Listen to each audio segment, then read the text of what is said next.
ওয়া রাহমাতুল্লাহি ওয়া বারাকাতুহু। সুপ্রিয় দর্শক মণ্ডলী, আজকে করোনার যে রূপ ধারণ করেছে, অত্যন্ত মহামারী আকারে রূপ ধারণ করেছে, যা বলতে পারি গতকালকের তুলনায় আজকে যে অবস্থা দেখতেছি, মানে আরও কিছুদিন যদি এইভাবে চলে তাহলে পৃথিবীর অবস্থা আরও ভয়াবহ হবে, এটা বলতে পারি। আজকের পরিসংখ্যানটি আপনাদেরকে একটু তুলে ধরার চেষ্টা করতেছি। এখন পর্যন্ত কোভিড-19-এর আক্রান্তের সংখ্যা প্রায় 8,59,929 জন, মানে 8,60,000-এর কাছাকাছি প্রায়। আর ডেথ হয়েছেন 42,344 জন, যা রেকর্ড ছোঁয়া। আজকে সবচাইতে বেশি মৃতের হার দাঁড়িয়েছে।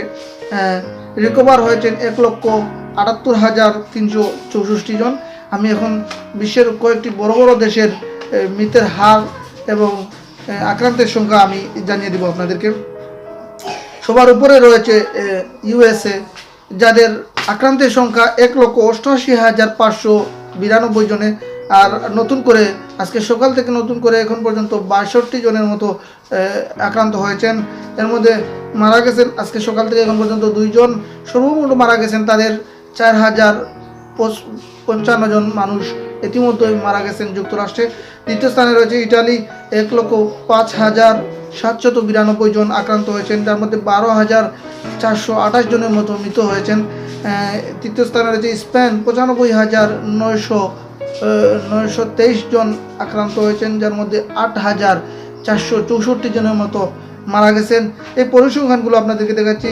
চায়নার অবস্থা দেখাচ্ছি, 81,554 জন, 37 জন নতুন করে আক্রান্ত হয়েছেন। সর্বমোট মারা গেছেন তাদের 3,312 জন, নতুন করে মারা গেছেন 7 জন। এই পরিসংখ্যান বিশ্বের কয়েকটি বড় বড় দেশের। পঞ্চম স্থানে রয়েছে জার্মানি, যারা 71,808 জন ইতিমধ্যে আক্রান্ত হয়েছেন।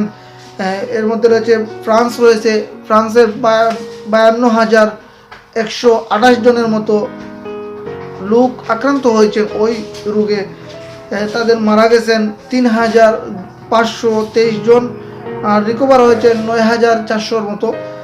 সুপ্রিয় দর্শক মণ্ডলী, ইরানের অবস্থা ভয়াবহ রূপ ধারণ করেছে। 44,605 জন আক্রান্ত হয়েছেন, যার মধ্যে মারা গেছেন 2,898 জন।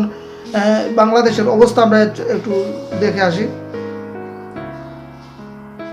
বাংলাদেশের অবস্থা গতকালকে পর্যন্ত ছিল 51 জনে, আজকে এর 3 জন বেড়ে দাঁড়িয়েছে 54 জন। আর 1 জন মারা গেছেন, নতুন করে 6 জন মৃত্যু হয়েছে বাংলাদেশে, যা ইতিমধ্যেই সবচেয়ে বেশি বলে মনে হচ্ছে আমার কাছে। কারণ বাংলাদেশে প্রত্যন্ত অঞ্চলগুলোতেও মনে করতেছি যে এই রোগে আক্রান্তর সংখ্যা বেশি আছে, কারণ শনাক্তকরণ মেশিন বাংলাদেশে এখন পর্যন্ত পুরোপুরি সেট করা হয়নি। এই জন্য শনাক্তকরণ মেশিন যদি হয় তাহলে আরও বেশি শনাক্ত হবে বলে আমার ধারণা। এরকম লকডাউন থাকলে মোটামুটি একটা ভালো অবস্থানে। আমাদের পার্শ্ববর্তী দেশ দেখে আসি একটু। পার্শ্ববর্তী দেশের অবস্থা, পাকিস্তানে এখন পর্যন্ত 2,042 জন আক্রান্ত হয়েছেন, যার মধ্যে আজকে নতুন করে 104 জন আক্রান্ত হয়েছেন, 26 জন মারা গেছেন, আর নতুন করে কেউ মারা যাননি। ইন্ডিয়ার অবস্থা হচ্ছে 1,590 জন আক্রান্ত, যার মধ্যে নতুন করে আক্রান্ত হয়েছেন 193 জন, মারা গেছেন ইতিমধ্যে 45 জনের মতো মারা গেছেন, 10 জন নতুন করে মারা গেছেন।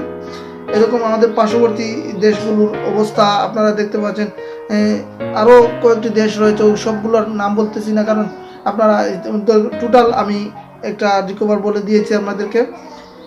এই যে ভয়াবহ রূপ ধারণ করেছে এই করোনা ভাইরাস, এটা থেকে আমরা কিভাবে সরে আসব? আমরা নিজ নিজ দায়িত্বে ঘর থেকে বের হব না, হাত মুখ ভালো করে ধুয়ে সাবান দিয়ে ধুইব 20 সেকেন্ডের উপরে। আমরা সবাই সতর্কতাই আমাদের পারে এই করোনা ভাইরাসে আক্রান্ত থেকে বাঁচাতে। আর সর্বশেষে বলবো, করোনা ভাইরাসে সময় সময় বাড়ছে এর আক্রান্তের সংখ্যা। আমরা এর থেকে বিরত থাকবো। আমরা সবাই সুস্থ থাকি। আসসালামু আলাইকুম ওয়া রাহমাতুল্লাহি ওয়া বারাকাতুহু।